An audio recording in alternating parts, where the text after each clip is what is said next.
Latino youth culture today is afflicted by a serious issue regarding gangs. It's possible that you've seen images like these on TV, social media websites, or even in neighborhoods near you. But why is this such a prominent issue? Where did Latino gangs originate from? Before the gangster or the Cholo we know today, back in the 1940s they were called Pachucos. In the 1940s there were large migrations of Mexicans, especially into the East Los Angeles area due to the exploding industrialization in the United States and other job opportunities such as the Bracero program. However, all the false propaganda was evident when Mexicans soon became marginalized and outcasted from mainstream society and confined to their segregated neighborhoods, or barrios. Zoot suit culture began in the 1940s, largely influenced by jazz. Zoot suits consisted of broad and sharp coats, high-waisted and loose pants, all accented with a waist chain and feathered hat. These uniquely dressed Latino men became known as Pachucos. Their female counterparts, Pachucas, were better known for their high updos with artificial flowers. Pachuco culture also adapted a language known as Cholo, described as a hybrid of English, Spanish, Aztec Nahuatl, and Romani, a Spanish gypsy language that dates back to the early 16th century. Excluded and castrated from public facilities, it is no wonder that Pachucos had to find their own recreational spaces. On August 1, 1942, rival Pachuco gangs confronted each other at a local reservoir that was known as the Sleepy Lagoon, a swimming hole by day and a lover's lane by night.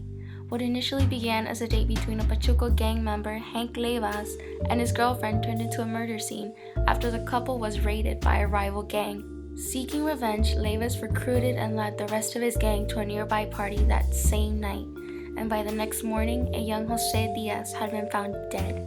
The Los Angeles Police Department soon began a search for the suspects and ended up targeting 600 Mexican youth. 17 of them became sentenced, but it soon became overturned due to a lack of evidence.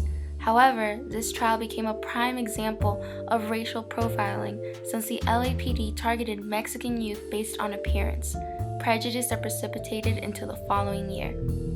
With the arrival of World War II, the strong air of patriotism that permeated the air backlashed against the Pachucos, who were notoriously known as social rebels. Hostility steamed between the servicemen and the Pachucos, with the growing perception of Pachucos as an anti-American and a threat to American patriotism. The Zoot Suits initiated on May 30th, 1943, when a group of soldiers and sailors began to harass Mexican-American females. In the span of 9 days, what appeared to be a tangent of the warfare across waters took place with a continual call and response riots, mainly between Pachucos and servicemen. Servicemen would target particular barrios with a large demographic of Latinos and began to riot through the streets. However, the Los Angeles Examiner newspaper wrote its own tale 3 days later after the riots ended, describing the riotous disturbances by the Zoot Suit hoodlums as humiliating and a tainting event for the reputation of the city. Furthermore, the article continues by saying that these criminal outbreaks are essentially a police problem, but they could be squelched by police action. The underlying social implications of this article exemplify the social dynamics during this time. Law enforcement, primarily made up of Anglo-Americans, reprimanded the Latino youth, a dynamic that has unfortunately not changed enough since.